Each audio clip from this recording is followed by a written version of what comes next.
श्रीमद भगवद गीता महात्म्य अध्याय पहिला।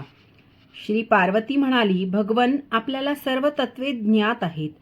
आपल्याच कृपेने मला श्री विष्णू संबंधीचे सर्व लोकांचा उद्धार करणारे अनेक प्रकारचे धर्म ऐकायला मिळाले.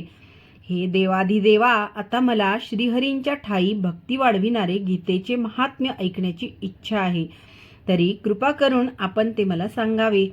श्री महादेव म्हणाले, जे मेघाप्रमाणे श्यामवर्ण आहेत, ज्यांचे वाहन पक्षीराज गरुड आहे, ज्यांचा महिमा कधीच कमी होत नाही, जे शेषावर शयन करतात, अशा भगवान महाविष्णूंची मी उपासना करतो.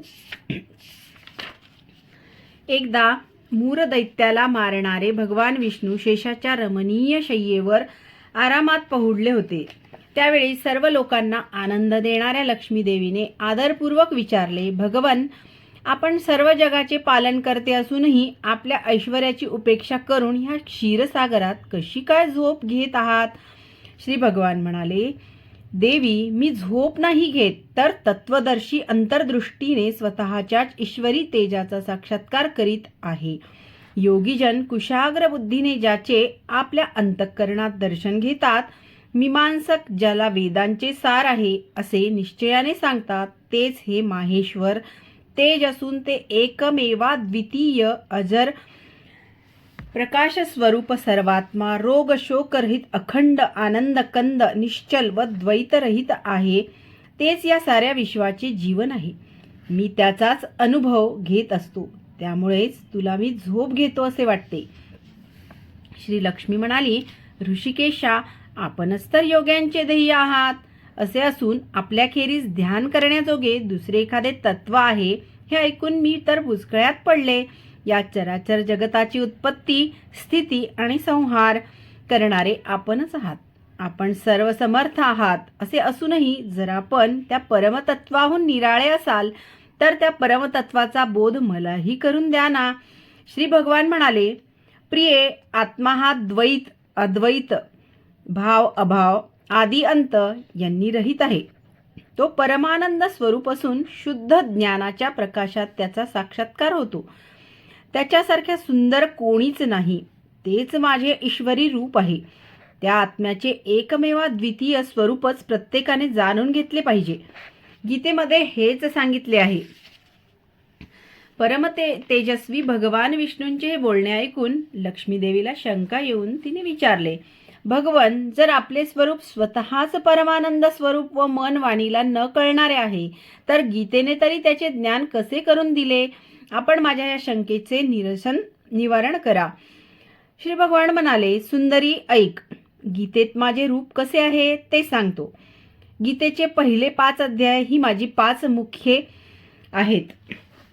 पुढचे 10 अध्याय हे माझे 10 हात आहेत. 16वा अध्याय हे पोट आणि 18वा अध्याय माझी 2 चरणकमळे आहेत. अशा रीतीने 18 अध्यायांची गीता ही ईश्वराची वाङ्मयी मूर्ती आहे. हे ज्ञानच मोठमोठ्या पातकांचा नाश करणारे आहे. जो सात्विक बुद्धीचा मनुष्य गीतेचा 1 किंवा अर्धा अध्याय अथवा 1/2 पाव श्लोक दररोज म्हणेल, तो सुशर्म्याप्रमाणे मुक्त होईल. श्री लक्ष्मीने विचारले, देवा, सुशर्मा हा कोण होता? कोणत्या जातीचा होता आणि त्याला कशामुळे मुक्ती मिळाली? श्री भगवान म्हणाले, प्रिये, सुशर्मा हा अत्यंत नीच होता. तो पाप्यांचा मुकुटमणीच होता. म्हणा ना, त्याचा जन्म वेदपाठ न करणाऱ्या व क्रूर कर्मे करणाऱ्या एका ब्राह्मण कुळात झाला होता, जो स्वतः देखील ध्यान, जप, होम किंवा अतिथी संस्कार यांपैकी काहीच करत नसे. तो विषय लंपट असल्यामुळे सतत विषय सेवनातच गढून गेलेला असे. शेतात नांगर धरणे व पाने विकणे यांवरच तो आपला उदरनिर्वाह चालवित असे. तो मद्य पीत असे व मांसाहार करीत असे. अशा रीतीने वागण्यात त्याचे बरेच आयुष्य निघून गेले. एके दिवशी तो मूर्ख सुशर्मा पाने तोडण्यासाठी एका ऋषींच्या आश्रमाजवळ फिरत होता. त्यावेळी एक काळा नाग त्याला चावला आणि तो मरण पावला. त्यानंतर तो अनेक नरकात जाऊन तेथील यातना भोगून जन्म घेण्यासाठी पुन्हा पृथ्वीवर आला आणि बैलाच्या जन्माला गेला. पुढे एका पांगळ्याने आपल्याला बसण्यासाठी तो विकत घेतला. बैलाने मोठ्या कष्टाने त्याचे ओझे 7-8 वर्षे वाहिले. एके दिवशी त्या पांगळ्याने एका उंच जागी त्या बैलाला बराच वेळपर्यंत वेगाने फिरविले. त्यामुळे थकून जाऊन तो बैल जमिनीवर धाडकन कोसळला आणि मूर्छित झाला. त्यावेळी त्याला पाहण्यासाठी कुतूहलाने बरेच लोक एकत्र गोळा झाले. त्या घोळक्यातील एका पुण्यात्म्याने त्या बैलाचे कल्याण करण्यासाठी त्याला आपले पुण्यदान केले. ते पाहून इतरही काही माणसांनी आपण केलेले पुण्य आठवून त्याचे त्याला दान दिले. त्या गर्दीत एक वेश्या उभी होती. तिला आपण काही पुण्य केल्याचे आठवतही नव्हते. तरीही लोकांचे पाहून तिनेही त्याला अज्ञात पुण्यदान केले. नंतर यमदूतांनी त्या मेलेल्या बैलातील जीवाला प्रथम यमपुरीत नेले. परंतु तो जीव वेश्येने दिलेल्या पुण्याने पुण्यवान झाला होता, म्हणून त्याला नरकात न पाठवता पुन्हा भूलोकावर पाठवले. येथे तो एका कुलशील संपन्न ब्राह्मणाच्या पोटी जन्मला.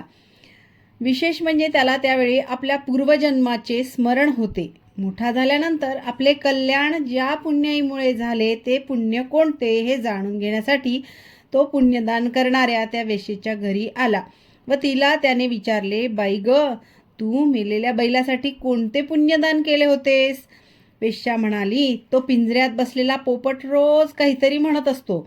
ते ऐकून माझे अंतःकरण पवित्र झाले. त्या श्रवणाचे पुण्य मी त्याला दिले. नंतर त्या दोघांनीही त्या पोपटाला विचारले. त्यावेळी त्या पोपटालाही त्याच्या पूर्वजन्माचे स्मरण होऊन तो आपला पूर्व इतिहास सांगू लागला.